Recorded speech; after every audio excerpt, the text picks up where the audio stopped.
শেষ বিচারের পর নরকে শাস্তি ভোগ করছেন পাপীরা।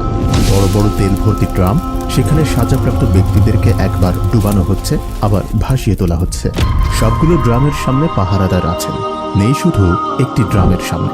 নরক পরিদর্শনে আসা স্রষ্টার বিশেষ দূত গার্ডদের প্রধানকে জিজ্ঞেস করলেন, কি ব্যাপার, এই ড্রামের সামনে কোনো পাহারাদার নেই কেন? কোনো পাপী যদি সুযোগ বুঝে ড্রাম থেকে পালিয়ে যায় তাহলে কি হবে? নরকের সিকিউরিটি ইনচার্জ হাসতে হাসতে জবাব দিলেন, চিন্তা করবেন না স্যার, এই ড্রামে শুধু বাংলাদেশি পাপীরা আছে। এদের কেউ যদি চুরি করে বেরও হতে যায় তাহলে ওদের মধ্যেই কেউ তার পা ধরে টেনে আবার ভেতরে ফেলে দেবে, নিজে পরিণতি ভোগ করবে, অথচ অন্য কেউ মুক্তি পেয়ে যাবে।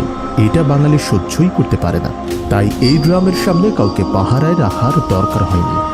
নিছক কৌতুক হলেও এই ছোট্ট গল্পটার মধ্যেই কিন্তু নিহিত আছে কেন 90% বাঙালি নিজেদের জীবনে সফল হতে পারে না।